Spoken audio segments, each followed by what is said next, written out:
دیکھیں ماہ مبارک رمضان میں ہم نیکیاں بہت کرتے ہیں، اس میں ذرہ برابر شک و شبہ کی گنجائش نہیں ہے۔ غریبوں کی مدد کرنا، مسکینوں کی مدد کرنا، نیکیاں بہت کرتے ہیں۔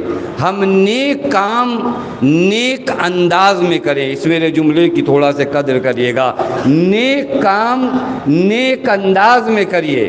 کبھی کبھار نیکیاں تو کی جاتی ہیں، انداز نیک نہیں ہوتا۔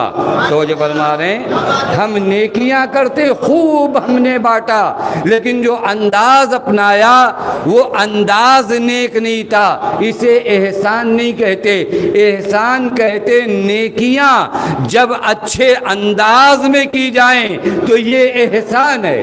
پتہ نہیں بات واضح نہیں؟ نیکیاں اگر نیک انداز میں اور قریب لے جاؤں آپ کو، آپ کسی کو ہدیہ کرتے ہیں، گفٹ کرتے ہیں، لائے گھڑی اور اٹھا کر آپ نے پھینکا، یہ لیجیے آپ کے لیے تحفہ لائے، نیکی کیا یا نہیں کیا؟ نیکی کیا۔ آپ نے کسی کو ہدیہ دیا، کا انداز کیا تھا؟ نیکی تھی، انداز نیک نہیں تھا۔ قرآن کہتا ہے یہ احسان نہیں ہے۔ یہ تو ہمارا معاشرہ بھی اس کو جانتا ہے۔ ہم اگر کسی کے لیے گفٹ لیتے ہیں، ہدیہ لیتے ہیں تو پیپر لاتے ہیں، لے جا کر حتیٰ بہت ماہر آدمی سے کہتے ہیں آپ پیک کریے، آپ کے پیک کرنے کا انداز بڑا حسین ہوتا ہے۔ خوب ٹھیک ہے، اسے پھاڑنا ہی ہے، کھولنا ہی ہے، استعمال کرنا ہی ہے۔ کہا نہیں، نیکی نیک انداز میں کی جاتی ہے۔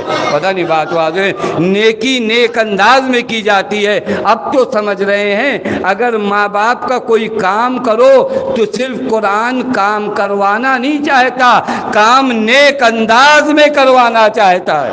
یعنی ان کے حضور میں جب آؤ تو اچھے انداز میں پیش کرو۔ یہ ہمارے لیے بھی حکم ہے، یہ ہمارے لیے بھی حکم ہے۔ ہم جو ماہ مبارک رمضان میں کبھی کبھار وہ شدت کے ساتھ، یہ دیکھیے یاد رکھیے گا خدا کی قسم، میں نے ایک جگہ پر عرض کیا تھا غربا کی مدد کرتے وقت ان کے اکرام کا لحاظ بہت ضروری ہے، ان کے اکرام کا لحاظ بہت ضروری ہے۔ اگر آپ نے کسی قوم سے 2-4 روپئے بانٹ کر اس قوم کی غیرت کو ختم کر دیا تو آپ نے خیانت کیا ہے۔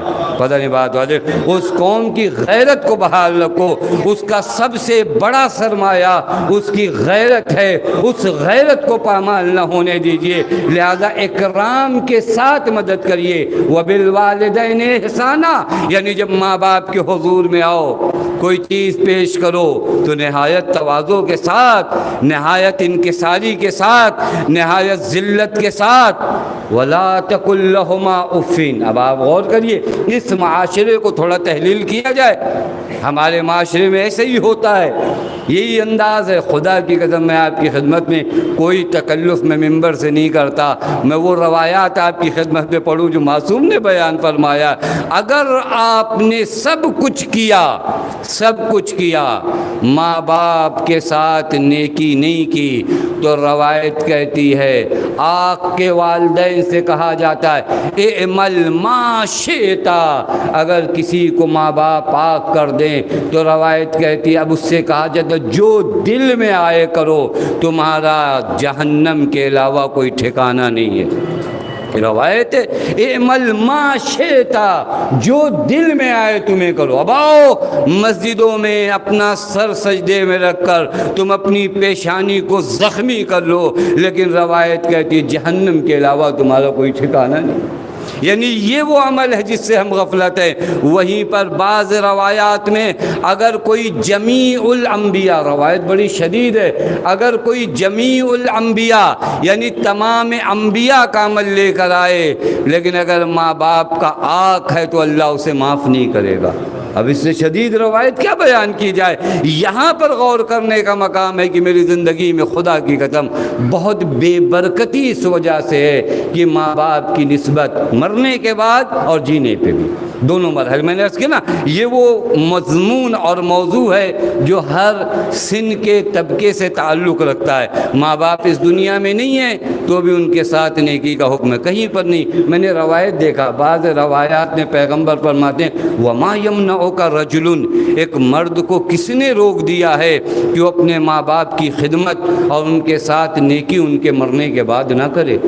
پیغمبر نے حیین اور میتین، وہ دونوں زندہ ہوں یا وہ دونوں اس دنیا سے چلے گئے ہوں، تمہیں روکا کس نے کہ ان کے ساتھ نیکی نہ کرو؟ پھر اس کے بعد پیغمبر نے نیکیاں بھی بتایا کہ اگر ماں باپ کے ساتھ نیکی کرنا چاہتے اس دنیا سے جانے کے بعد تو ان کے لیے تم مغفرت کی دعا کرو، یہ ایک نیکی ہے۔ پھر اس کے بعد پیغمبر وَيَقْضِي دُيُونَهُمَا، ان کے قرض جو ان کی گردنوں پہ رہ گئے ہیں، کبھی کبھی اولاد اس طرح آ کر اپنا دامن جھاڑتی ہے، اس طرح آ کر اپنا شانہ خالی کر لیتی، ہم سے کیا مطلب، اور انہوں نے لیا تھا وہ جانتے ہیں۔ لیکن بریکٹ میں ایک بات میں ماں باپ سے بھی کہوں گا، وہ یہ کہ اپنی ذمہ داریوں کو اپنی زندگی میں گزار کر جائیے اور ادا کر کے جائیے۔